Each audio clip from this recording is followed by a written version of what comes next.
지역 이슈를 속 시원히 풀어보는 헬로 이슈토크 시간입니다. 대선이 끝난 뒤 계양구 을 국회의원 선거구가 빈자리가 됐습니다. 이후에 어떤 국회의원이 이 자리를 다시 차지하게 될지에 대한 관심이 벌써부터 많이 일고 있습니다. 자, 오늘은 그 지역 정가를 비롯해서 이 무주공산에 어떤 이름들이 또 하마평에 오르고 있는지 이야기해보는 시간을 좀 준비했습니다. 자, 함께할 두 분 소개합니다. 유재영 국민의힘 부평갑 당협위원장 그리고 이도형 청운대 연구교수 나오셨습니다. 안녕하십니까? 네, 안녕하세요. 네, 안녕하세요. 예, 지난 대선 때 엄청 바쁘셨죠? 네, 많이 바빴습니다. 예, SNS에서 아주 분주하게 활동하시는 모습을 봤고요.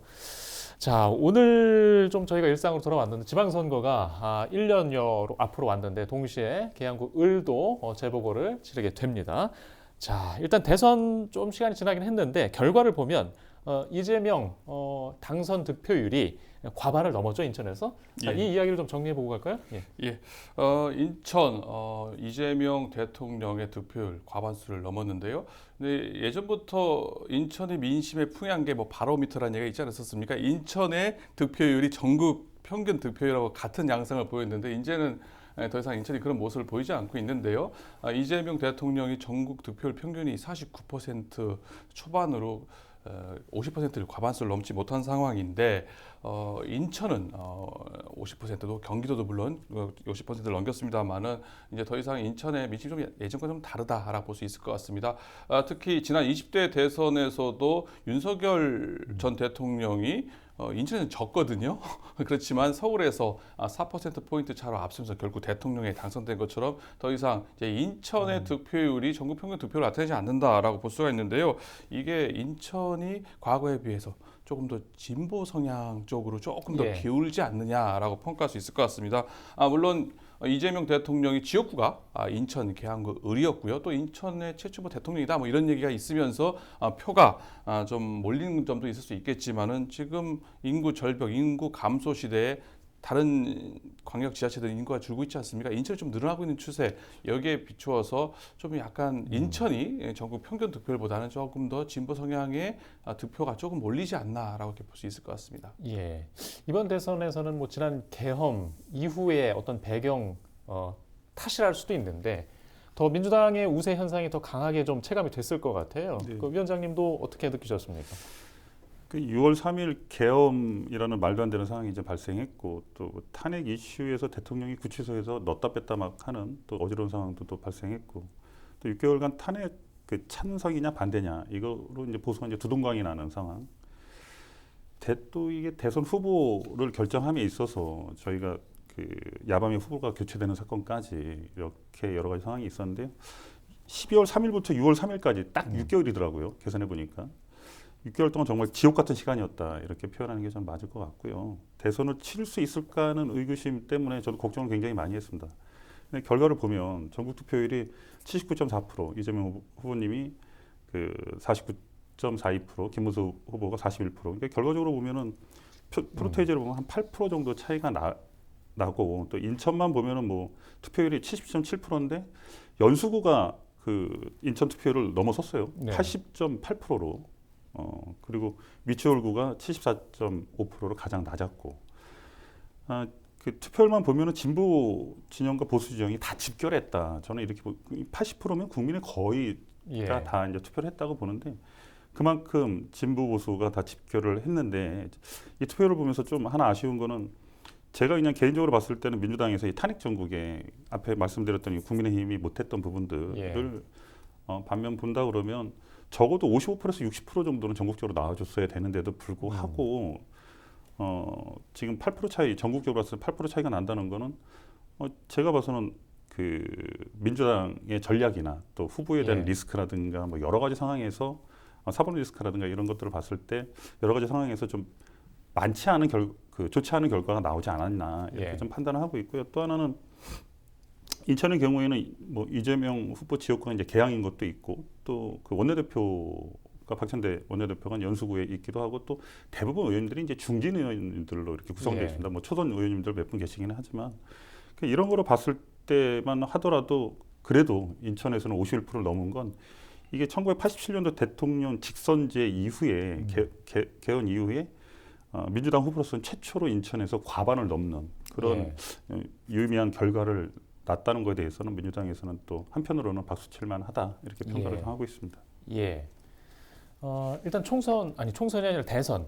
대선을 치르면서 지난 총선과 좀 체감을 좀 비교해 볼 수 있을 것 같아요. 직접 현장에 계속 계셨기 때문에 좀 이번이 더 어려웠다든지 어떤 말씀을 하실 수 있을까요? 매번 매맞고 선거를 치르는 거라서 뭐 지난 총선에서는 뭐 호주 대사 이중섭 대사 문제라든가 뭐 회칼 문제라든가 대파로 신나게 두들겨 맞았다 그러면 이번 그 대선에서는 계엄 때문에 그 신나게 두들겨 맞아서 참 어려운 선거를 치렀다 이렇게 좀 말씀드리고 싶고요.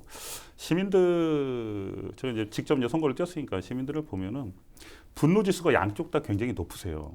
그래서 사건 사고도 굉장히 많았던 그 선거였고 또 40대 50대 유권자들한테 우리 국민의힘으로서는 지난 총선 때보다 굉장히 외면받는 선거를 좀 치렀다는 느낌을 많이 받았고 또 하나는 역시 선거의 꽃은 네거티브다.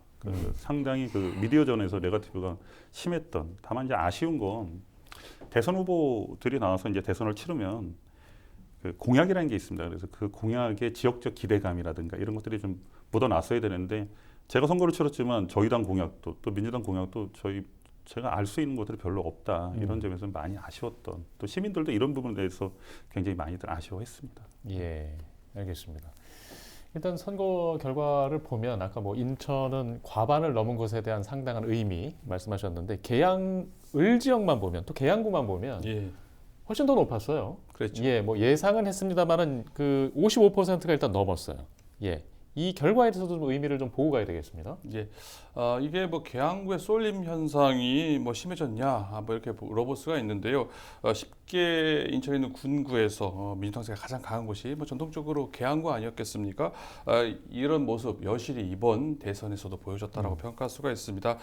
말씀하신 것처럼 이재명 대통령의 득표율이 인천 전체에서 계양구가 55.22%로 가장 높게 나온 지역이 계양구라는 점에 있어서 역시 계양구가 득표를 많이 했구나. 하지만 곰곰이 살펴보면 좀 상황이 다릅니다. 대부분 지역이 이재명 대통령이 50%를 넘었습니다. 전통적인 보수성이 강했던 강화, 옹진군에서만 못 넘었고요. 동구라든지 연수구에서도 거의 48%, 9%의 득표율로 심지어 동구와 미추홀구 같은 경우는요. 대선 후보에서 민주당 후보가 이긴 적이 별로 없습니다. 그런데 이번에는 이재명 후보 대통령이 이기는 결과가 났는데요. 이게 계양구가 가장 득표율은 높았지만 다른 지역들의 과반수 넘는 득표율에 비추어 볼 때 계양구의 쏠림 현상이라고 볼 수는 없을 것 같고요. 전반적으로 예. 윤석열 정권에 대한 뭐 비상 계엄이라든지 아니면 이런 뭐 탄핵 정국, 그러니까 정권 교체에 대한 열망으로 인한 정권 심판에 대한 표심이 모아져서 이런 결과가 났다 볼 수 있을 것 같고요. 단적으로 인천 서구의 경우에는요. 이재명 대통령의 득표율이 54%가 육박합니다. 예. 지난 대선에 비해서 민주당 후보, 그러니까 이재명 대통령이 득표율과 이 계양구의 간격이 더 줄어졌어요. 그런 의미에서 볼 때는 쏠림 현상이라보다는 가장 전반적으로 민주당 이재명 대통령에 대한 득표율이 많았지만 계양구가 가장 높았다 정도 의미를 부여할 수 있을 것 같습니다. 예. 일단 보수 표심 색깔이 있었던 지역의 변화에서도 큰 의미를 지금 찾아보신 것 같고요. 자, 이제 지금 저희가 마련한 이유이기 때문에 하면은 이제 요번 지금 드릴 질문은 자, 그러면 빈자리가 생겼잖아요. 빈자리에 또 하마평에 오르는 분들, 이건 뭐 언론도 관심이 있고 세간의 주민들도 관심이 많습니다. 아직 1년이나 남았는데 말이죠. 예, 그래도 좀 해봐야겠죠? 지금 어떤 분들이 입에 오르내리고 있습니까? 원래는 이 보궐선거가 내년 4월에 치러져야 되는데요. 이제 지방선거가 6월달에 있기 때문에 6월 3일날 동시에 개항 의뢰 이제 공석이 된 국회의원을 선출하게 됩니다. 벌써부터 언론에서 누가 출마할 것이냐 하마평이 무성한데요. 우선 각종 언론 보도에 나온 것을 종합적으로 말씀드리자면요. 이번 대선에서 공동총괄 선대위원장을 맡았던 윤대기 변호사, 이 인천국제관광공사 상임감사를 역임했던 인물이기도 합니다. 이름이 오르내리고 있고요. 또 계양구청장 3선의 계양구청장 박형우 전 청장의 이름도 거론이 되고 있습니다. 이재명 국회의원 당시에 선임 비서관을 하고요. 지금은 인천시당의 조직국장을 하고 있는 김광 예. 국장 이렇게 3명이 비중 있게 언론에 보도가 되고 있고요. 이외에도 계양구 시설관리공단 이사장을 현재 맡고 있는 박성민 전 시의원 그리고 현직 시의원입니다. 문세종 예. 이제 계양을 지역구로 하는 문세종 시의원이 거론되고 있습니다만은 이 둘 문세종, 박성민 전 의원 같은 경우는 실제 출마에 이를 가능성은 좀 적지 않나라고 볼 수 있을 예. 것 같습니다. 지금 이제 주로 이제 민주당 쪽에서 거론되는 분들 이야기를 먼저 해주고 계신데 익숙한 이름도 있고요. 잘 모르시는 분들의 이름도 있는데 하여튼 굉장히 많은 분들이 지금 벌써부터 예. 오르내리고 있고 1년이나 남아있기 때문에 우리가 또 모르는 누군가가 또 다시 여기에 합류할 수 있는 것 같습니다. 그렇게 저는 생각이 됩니다. 국민의힘 쪽도 좀 볼까요? 지금 거기에 그 당협위원장 그 원희룡 전 장관 국민의힘에서 계속 자리를 짓고 계신데 국민의힘에서는 앞으로 어떤 분들이 또 합류하시게 될까요? 어떤 이야기가 나오고 있습니까? 아까 전에 그 이두영 교수님이 말씀하신 민주당 얘기 조금만 하고서 그럴까요? 답변을 좀 드리면은 안 나온 사람 이런 얘기가 있습니까? 대통령실로 이번에 예. 그 이재명 그 호가 이제 출발을 했잖아요. 이게 대통령실로 지금 못 들어가는 사람들은 내년에 이 보궐이나 이런 자리에 제가 봐서는 공천받을 확률이 좀 없다.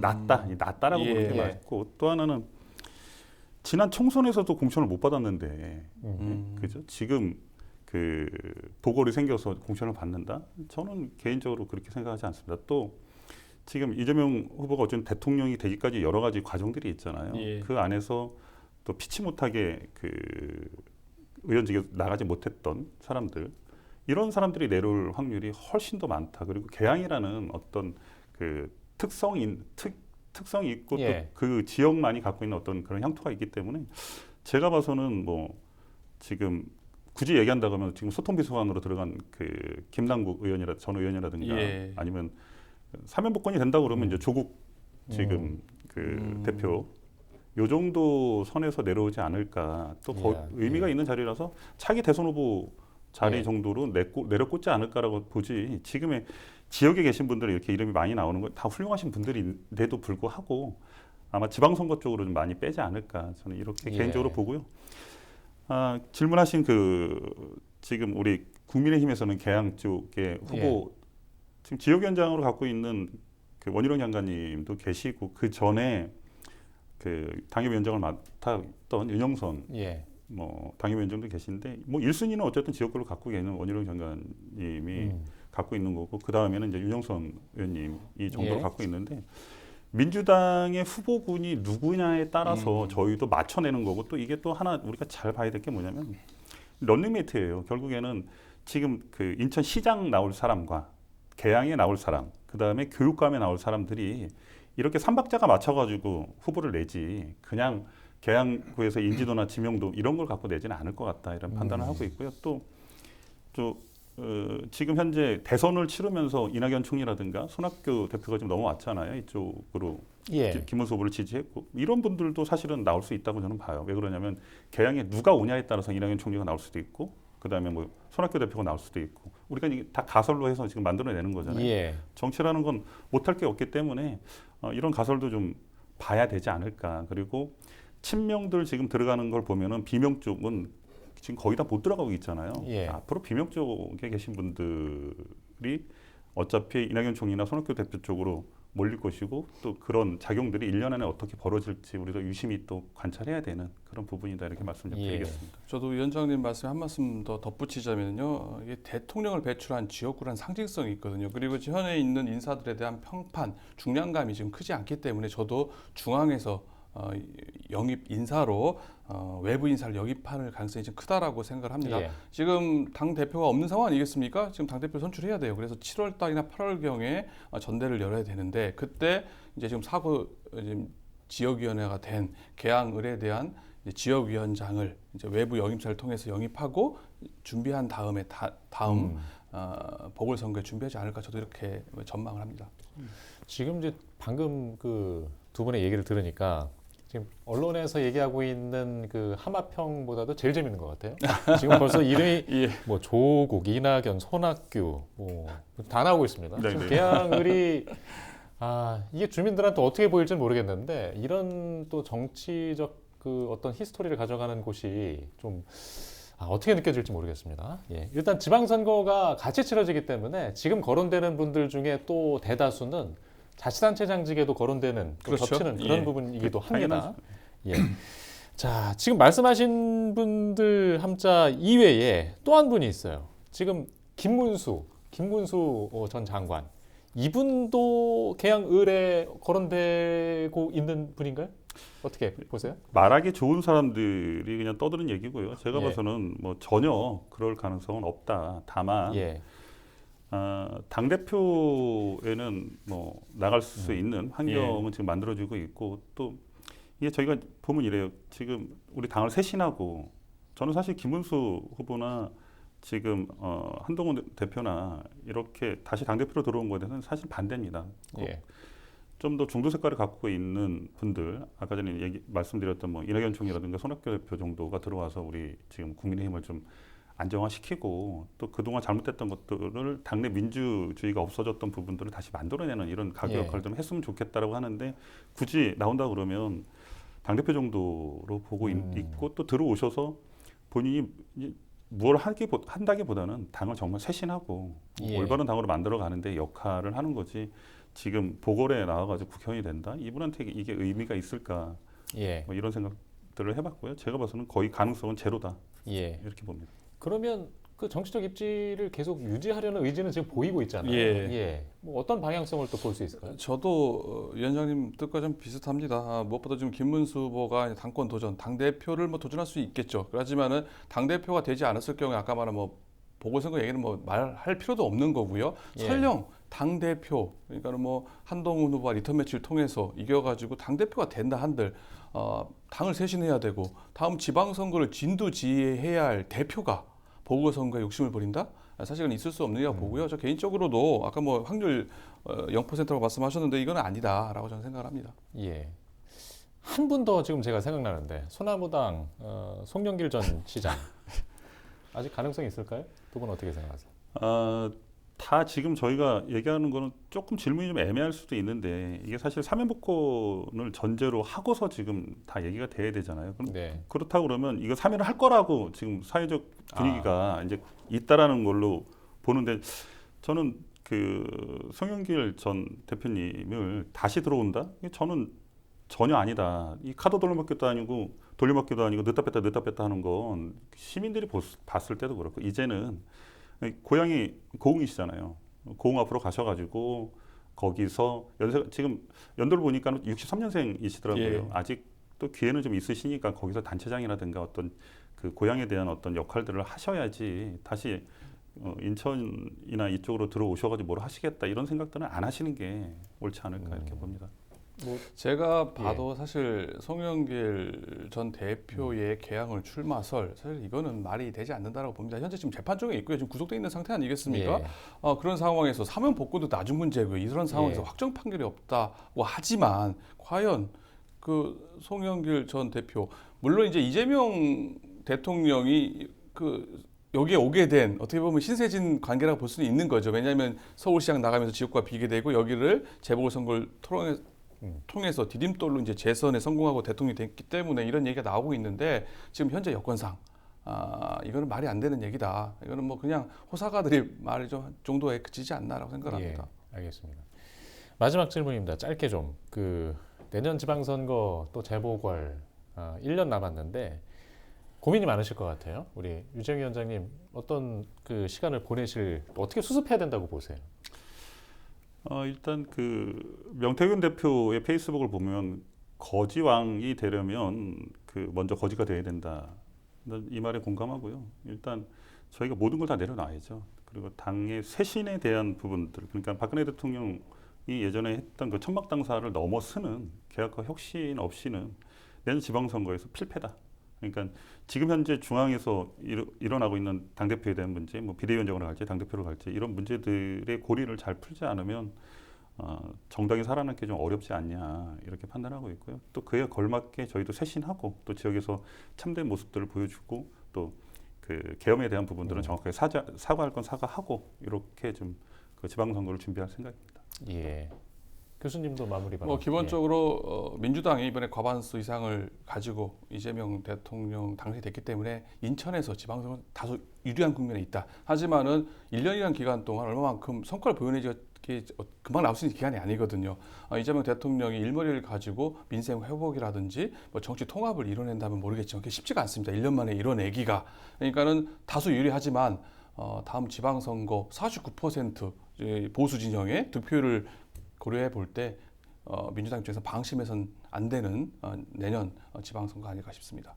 예, 알겠습니다. 자, 오늘 이제 재보궐 선거구가 된 계양을 국회의원 선거구를 소재로 이야기를 해봤는데요. 이제 1년 동안 지방선거를 준비하는 후보군들 또 국회의원 선거를 준비하는 후보군들 이야기가 계속 이제 무르익어 갈 것 같습니다. 저희가 상황을 지켜보면서 선거 때가 되면 더 자세한 이야기를 좀 하도록 하겠습니다. 예, 오늘 이야기 여기까지 하겠습니다. 시청해주신 여러분 고맙습니다.